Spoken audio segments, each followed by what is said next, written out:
जो क्लास में हम शुरू करने वाले हैं 10th प्लस 11th एंट्रेंस का जो बैच है, इसमें ट्राइंगल का एक तरह से जो बच्चे बोर्ड के लिए हैं उनका यहाँ पर रिवीजन रहेगा, और जो एंट्रेंस के पर्पज से है तो जाहिर है कि ट्राइंगल चैप्टर वहां भी आता है। पीछे के साल में ट्राइंगल से आपके 2 से 3 क्वेश्चन, किसी ईयर में 2 हैं, किसी में 3 है, किसी में 1 क्वेश्चन भी पूछा है। साइंस के पेपर में ट्राइंगल से 2 क्वेश्चन आ रहे हैं लगातार, कई साल से मैं देख रहा हूँ, ठीक है, और अच्छे लेवल के क्वेश्चन आ रहे हैं।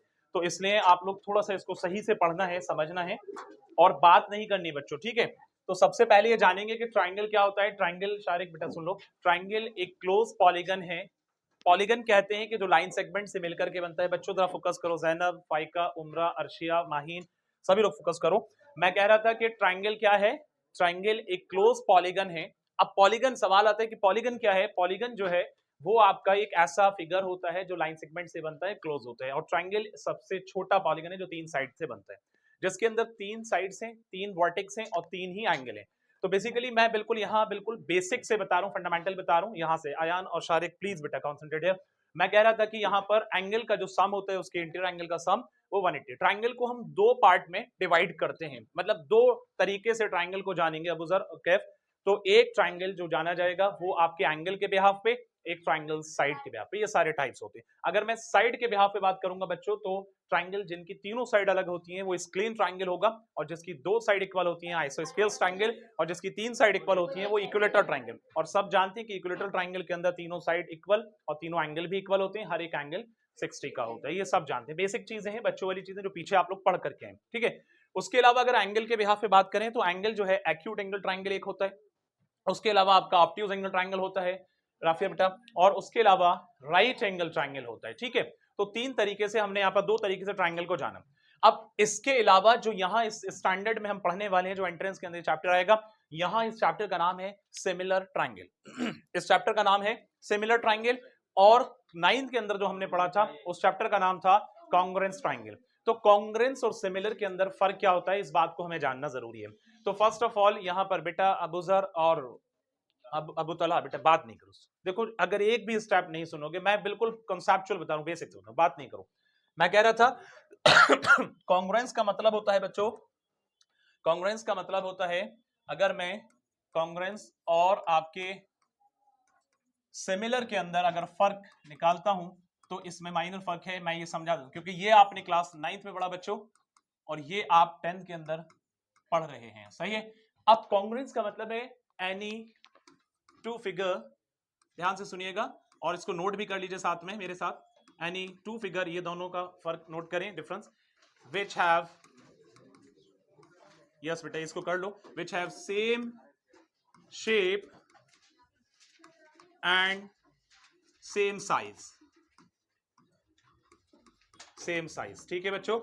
यानी ऐसे 2 फिगर जिनका सेम शेप होता है और सेम ही साइज होता है, ठीक है बच्चों। माहीन बेटा सुन रहे हैं, जुबिया, तो अर्शिया, मैं कह रहा था कि ऐसे 2 फिगर जिसके सेम शेप है और सेम ही साइज है। फॉर एग्जाम्पल अगर मैं बात कर रहा हूं कि जैसे कि मैंने यहां पर एक ट्राइंगल बच्चों बनाया, जरा ध्यान से सुनना।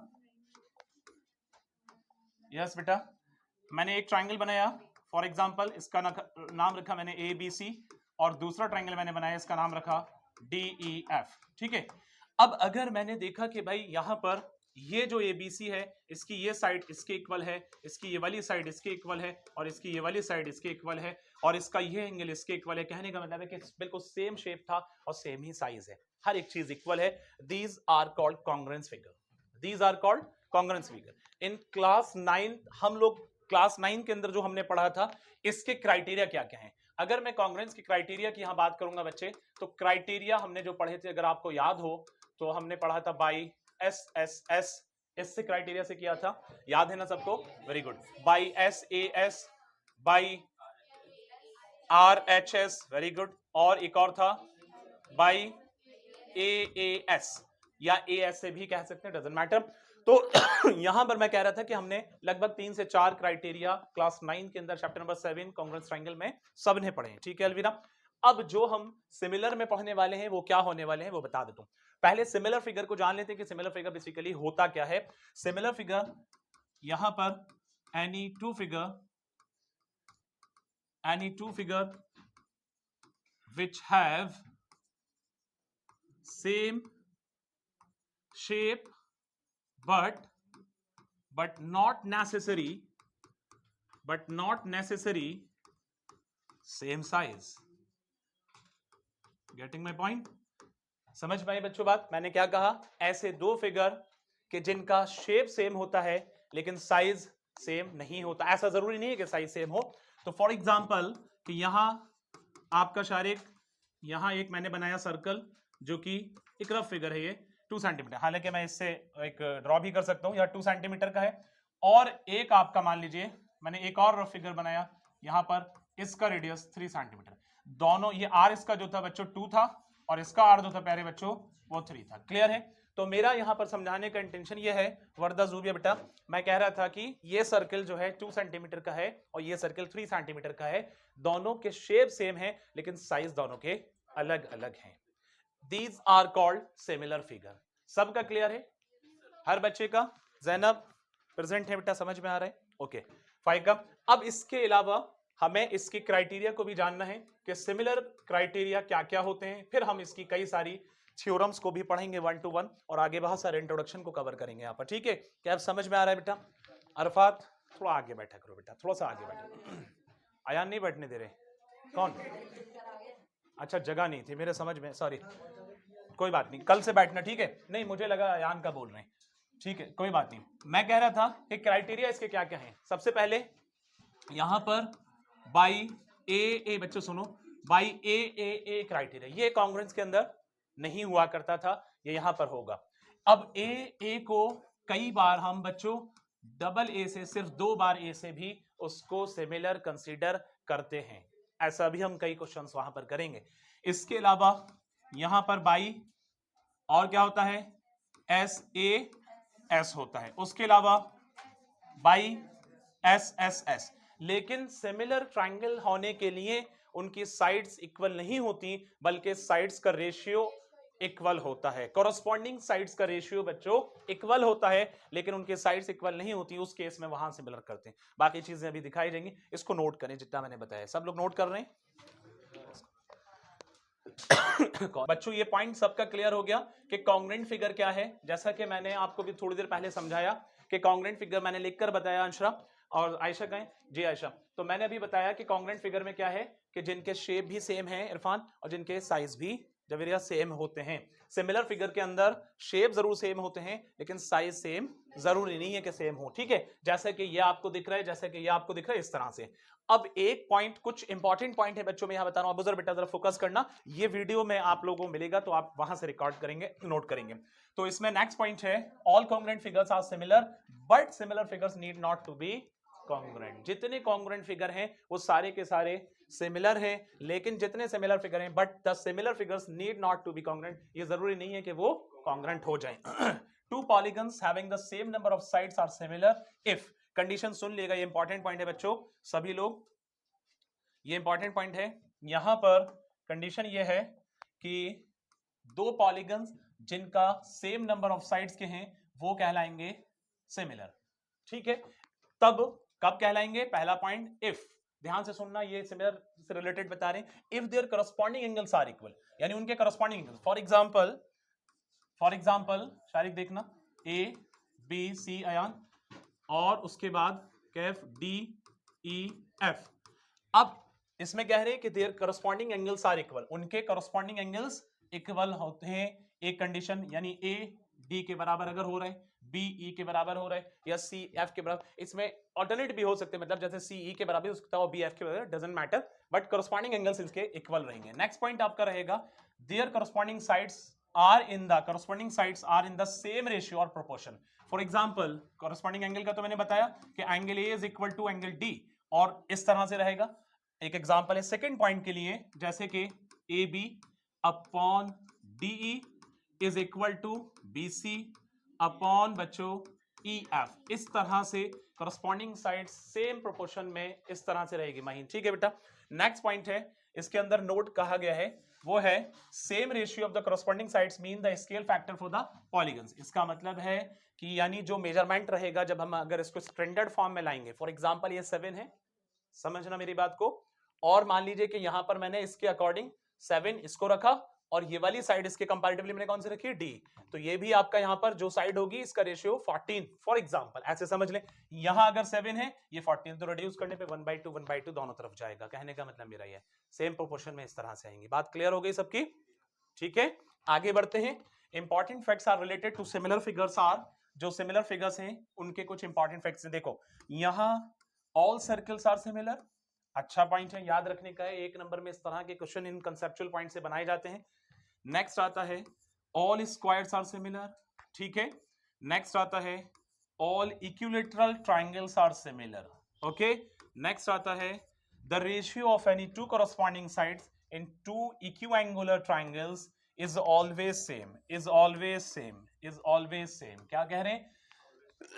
रेशियो दो कॉरस्पॉन्डिंग साइड्स का जो इक्विएंगुलर ट्रायंगल है, इक्विएंगुलर का मतलब कि जिनके एंगल सेम होते हैं, है ना, जिसके एंगल सेम होते हैं। इक्विलेटरल का मतलब जिनके साइड्स सेम होते हैं, जिसके साइड्स इक्वल होते हैं। तो वहां पर इक्विएंगल ट्रायंगल का मतलब जिनके साइड्स वहां पर एंगल सेम है, वहां पर उनके कॉरस्पॉन्डिंग साइड्स का रेशियो हमेशा सेम रहेगा। एक पॉइंट। नेक्स्ट आता है टू ट्रायंगल्स आर सिमिलर, यानी सिमिलर का जो सिंबल है आपको दिख रहा है कॉन्ग्रुएंट के ऊपर लगाया करते थे, बस वो ऊपर वाला पोर्शन इक्वल वाला नहीं लगेगा। दो ट्रायंगल, मैं इसको थोड़ा सा ऊपर करता हूं। नंबर नेक्स्ट पॉइंट है आपका, यस बच्चों, two triangles are similar if, condition क्या है? पहला पॉइंट है there corresponding angles are equal. अभी बताया कि दो ट्रायंगल सिमिलर तब होंगे जब उनके करस्पॉन्डिंग एंगल्स इक्वल होंगे, ठीक है बच्चों। दूसरा पॉइंट कि जब उनकी corresponding sides are in the same ratio, corresponding sides उनके सेम रेशियो में रहेंगे तब वो हो जाएंगे सिमिलर। नेक्स्ट पॉइंट आता है if the angles in two triangles are, यानी अगर एंगल जो है दो ट्रायंगल्स के अंदर होते हैं, पहला पॉइंट है इसके अंदर डिफरेंट, अगर अलग होते हैं तो triangle are neither similar nor congruent. अगर एंगल अलग अलग हैं किसी भी दो ट्रायंगल के, मान लीजिए मैं एक ट्रायंगल मैंने यहां बनाया ए बी सी और एक ट्रायंगल यहां बनाया D E F. For example यहां मैंने 30 का कर दिया और यहां मैंने 40 का कर दिया, ये अलग है, बाकी भी अलग अलग हैं। तो इस केस में यहां पर ना तो वो सिमिलर रहेंगे ना ही वो कॉन्ग्रुएंट रहेंगे। बात समझ में आई? ये पॉइंट याद रखना है सबको, ठीक है। तो इसीलिए सिमिलर करने के लिए हमें पहले उनके एंगल्स को इक्वल शो करना होगा। नेक्स्ट आता है सेम, अगर सेम होते हैं एंगल तो triangle are similar. Angles equal होने पर, एंगल सेम होने पर तो वहां पर ट्रायंगल सिमिलर हो जाएंगे, जरूरी नहीं है कि वहां कॉन्ग्रुएंट रहे। तो कॉन्ग्रुएंट का वो क्राइटेरिया आपने 9th में सारा पढ़ा है, ठीक है। नेक्स्ट आएगा सेम अगर होता है and the corresponding sides are of the same size, यानी अगर सेम है एंगल भी और कॉरस्पॉन्डिंग साइड्स जो है वो सेम साइज के हैं तो वो ट्रायंगल फिर कॉन्ग्रुएंट भी होगा। यानी कॉन्ग्रुएंट होने के लिए कॉरस्पॉन्डिंग साइड्स का सेम साइज में होना जरूरी है। बात समझ में आई? जैसे कि हमने पीछे के दिनों में 9th क्लास में कॉरस्पॉन्डिंग कॉन्ग्रुएंट ट्रायंगल को पढ़ा है कि वहां पर उनकी साइड्स भी इक्वल हुआ करती थी जो कॉन्ग्रुएंट ट्रायंगल होते थे।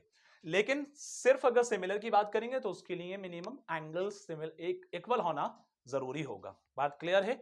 Next point, in the given figure, अब ये फिगर को थोड़ा ऊपर कर लेते हैं। यहां तक सबके पॉइंट क्लियर हैं? ठीक है। जितनी भी चीजें हैं इससे आपको नोट करना है सभी बच्चों को। फिर से बताएं अयान, मैं कह रहा था कि इसके अंदर in the given figure A D BE and CF which means triangle ABC, बच्चों देखो ABC and DF are similar which is represented by triangle ABC is similar to triangle DEF। इसका मतलब यह है कि यहां पर जो आपको A और D देखा, तो इस तरह से जो दे रखा है, यानी ये एंगल आपका इस एंगल के इक्वल, ठीक है बच्चों। ये एंगल आपका यानी CB एंगल जो है डबल मार्क यहां इसके इक्वल है और ये वाला एंगल आपका इस एंगल के इक्वल है। तो इस कंडीशन में ये ट्रायंगल इस ट्रायंगल का सिमिलर महीन हो जाएगा। बात समझ में आ रही है सबके? ठीक है, क्लियर हो रहे हैं? आगे बढ़ते हैं। If triangle ABC is similar to triangle PQR, अगर ये ट्रायंगल ABC PQR के सिमिलर होता है या DF के सिमिलर होता है देन, तो हम वहां कहेंगे कि ट्रायंगल यहां पर मेंशन हो रहा है, एंगल का साइन मेंशन होना था, angle A is equal to angle P, angle B is equal to angle Q, angle C is equal to angle R। वही बात कि अगर जब कभी भी दो ट्रायंगल सिमिलर होते हैं तो उनके ऑल एंगल्स आपस में कॉरस्पॉन्डिंग एंगल्स इक्वल होंगे और उनकी सभी कॉरस्पॉन्डिंग साइड्स जो हैं सेम रेशियो में आ जाएंगे। बात समझ में आ रही है? ठीक है, आगे बढ़ते हैं। इक्विएंगुलर ट्रायंगल, इक्विएंगुलर ट्रायंगल में क्या है?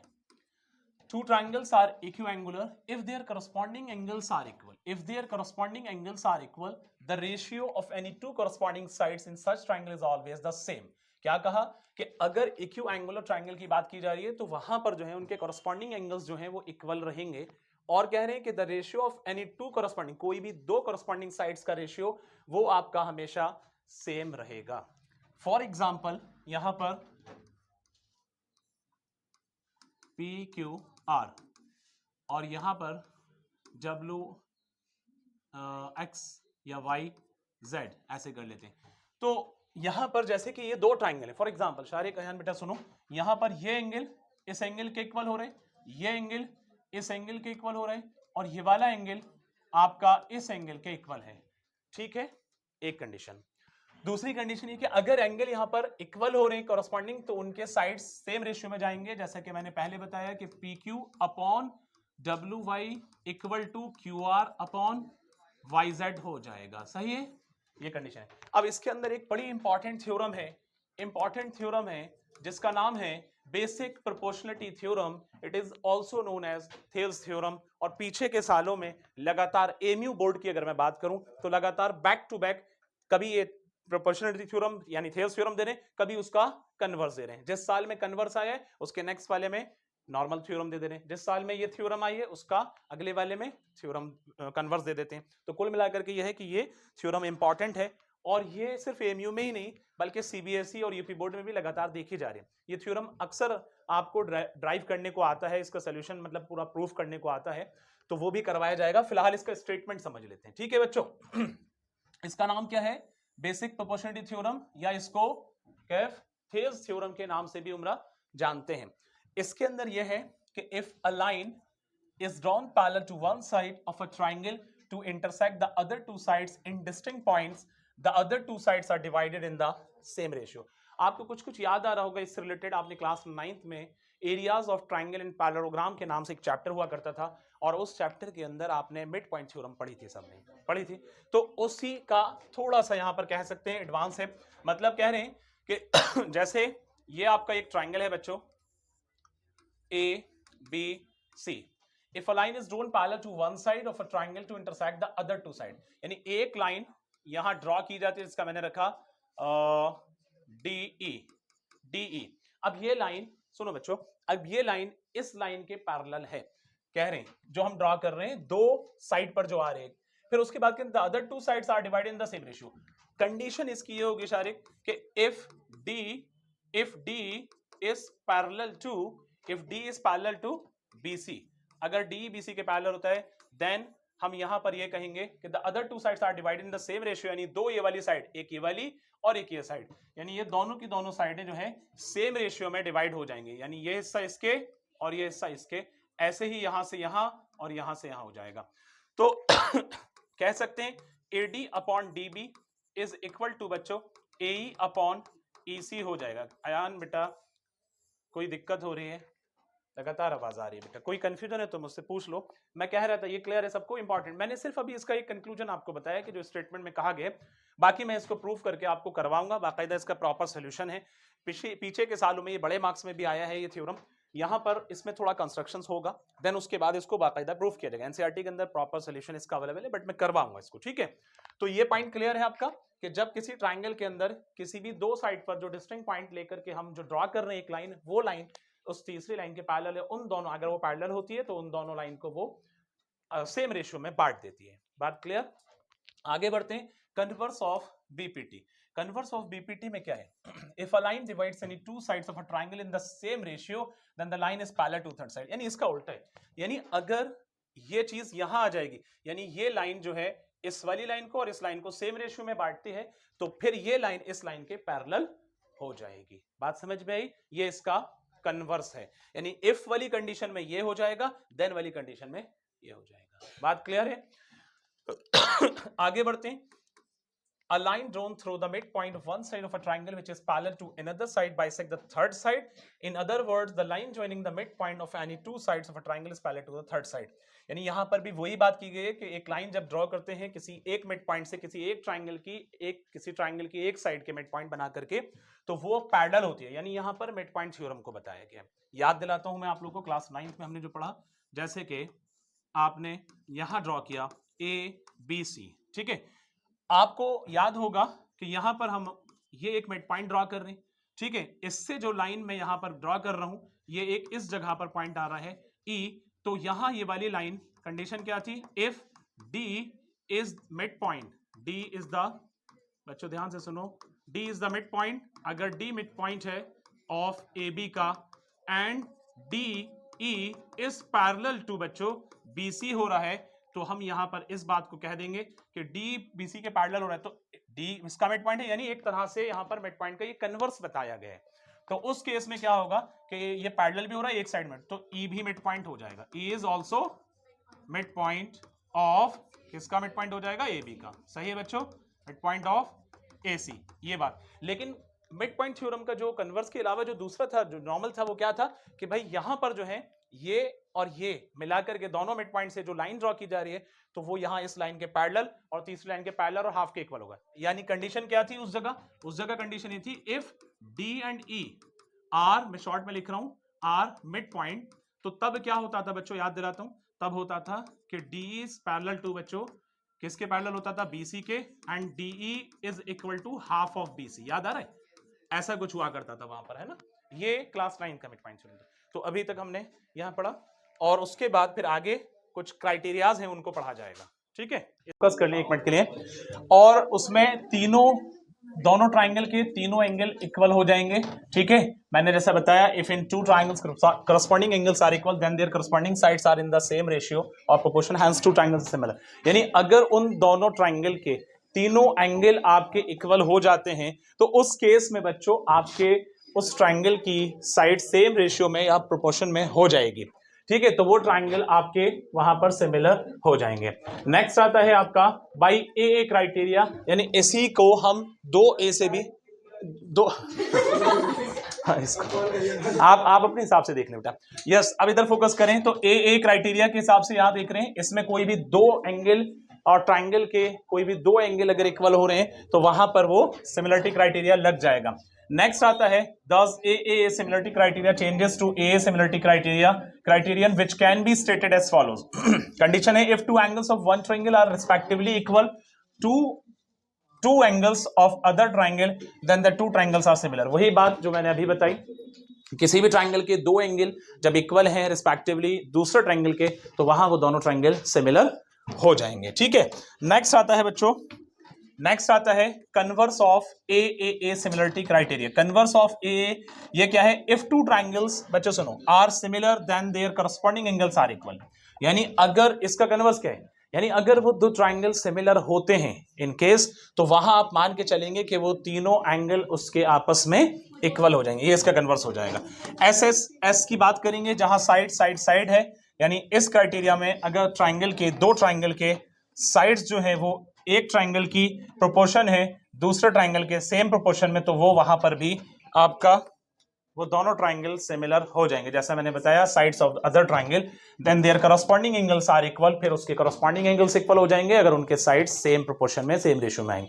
अभी हम बहुत सारे क्वेश्चंस करेंगे तो किस तरह से वो होते हैं, बहुत सारी थ्योरम यहां पढ़ेंगे, तो यहां पर पहले बेसिक जान लें। नेक्स्ट आएगा कन्वर्स ऑफ एसएसएस। अब यानी जो अभी थ्योरम जो क्राइटेरिया बताया उसका कन्वर्स है बच्चों, तो वो क्या है, if two triangles are similar. अगर ट्राइंगल सिमिलर होते हैं, उम्रा और फाइका, अगर ट्राइंगल सिमिलर होते हैं तो वहां जो है वो करस्पॉन्डिंग साइड्स जो है बच्चों वो आपकी इक्वल सेम प्रोपोर्शन में हो जाती हैं, सेम प्रोपोर्शन में हो जाती हैं, ठीक है, वो चीज याद रहेगी सबको। नेक्स्ट आता है S criteria, side angle side, यानी किसी भी ट्राइंगल के दो साइड एक एंगल, किसी भी ट्राइंगल के दो साइड एक एंगल, तो यानी यहां पर कह रहे हैं if one angle of a triangle is equal to one angle of the other triangle, यानी दोनों ट्राइंगल के एक एंगल, इसके अलावा and the sides including these angles are proportional then the two triangles are similar, यानी यहां पर वो दो ट्राइंगल जो हैं सिमिलर हो जाएंगे। बात क्लियर है? नेक्स्ट आता है converse of SAS similarity criteria. जो बच्चे बात करें जरा खामोश हो जाएं। यहां पर मैं कह रहा था SAS का सिमिलरिटी यानी यहां पर जो है कन्वर्स है। अगर दो ट्राइंगल सिमिलर हैं तो यहां पर उस ट्राइंगल का एक एंगल और उस दूसरे ट्राइंगल के एक एंगल के इक्वल होगा, यानी कॉरस्पॉन्डिंग एंगल आपस में इक्वल होंगे, वहां ये कहा गया। आगे बोल रहे हैं कि of the other triangle and the sides including these angles are in constant proportions. बात समझ में आती है? तो ये सारी चीजें वही क्राइटेरिया हैं जो हमने कांग्रुएंस से पढ़े, अब यहां पर सिमिलर के अंदर भी पढ़ रहे हैं। एक RHS के नाम से भी आता है।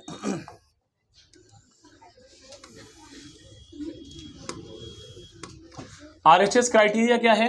Right angle hypotenuse side, right angle hypotenuse side criterion.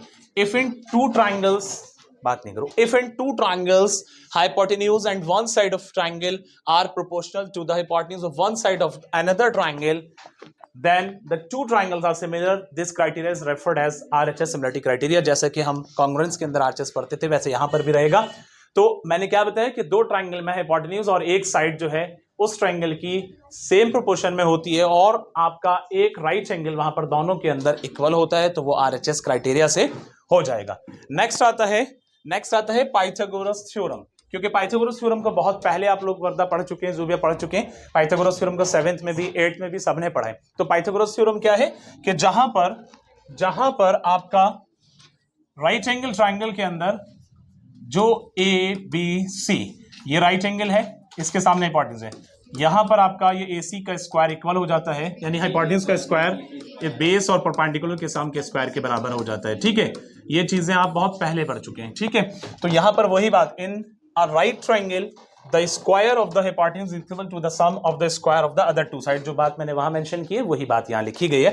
Thus in triangle ABC right angle at B, तो इसका मतलब है कि अगर ABC ट्राइंगल बनाए, राइट एंगल B रखा जैसा कि मैंने रखा, तो यहां कंडीशन बनेगी AC स्क्वायर जैसा मैंने वहां मेंशन किया equal to AB square plus AC square. ठीक है, BC स्क्वायर, सॉरी। नेक्स्ट बात करेंगे कन्वर्स ऑफ पाइथागोरस थ्योरम। क्या है? Converse of Pythagoras theorem. अब कन्वर्स क्या है? कन्वर्स इसका अपोजिट है, यानी इसमें कह रहे हैं if in triangle square of one side is equal to the sum of the square of the other two side. किसी भी ट्राइंगल में, बट पहले वो कंफर्म नहीं है कि वो ट्राइंगल राइट एंगल है कि नहीं। किसी भी ट्राइंगल में किसी एक साइड का स्क्वायर करने पे किसी दो साइड के स्क्वायर के सम के इक्वल हो जाता है, तो वो ट्राइंगल कंफर्म हो जाएगा कि वो राइट एंगल ट्राइंगल है। बात समझ में आ गई? तो ये कन्वर्स था। नेक्स्ट इसके बाद बात करेंगे यहां पर ratios. The ratio of the areas of two similar triangles equal to the square of the ratio of their corresponding sides। ये एक थ्योरम है, आपकी बुक की NCERT की थ्योरम है कि जब ट्राइंगल वहां पर मतलब इनके रेशियो, इनके एरियाज का रेशियो, इनकी साइड्स के रेशियो के स्क्वायर के इक्वल हो जाता है, तो वो दोनों ट्राइंगल वहां पर क्या होते हैं? सिमिलर। कंडीशन क्या है कि अगर सिमिलर हैं तब ऐसा होगा। इसका कन्वर्स इसका इस तरह हो जाएगा, अगर ये चीज है तो दो सिमिलर हो जाएगा। ठीक है, बाकी कल मैं बहुत सारी थ्योरम को बताऊंगा, एक एक थ्योरम जितनी भी NCERT से हैं वो कवर करा दी जाएंगे। आज की क्लास में इतना ही रख रहे हैं।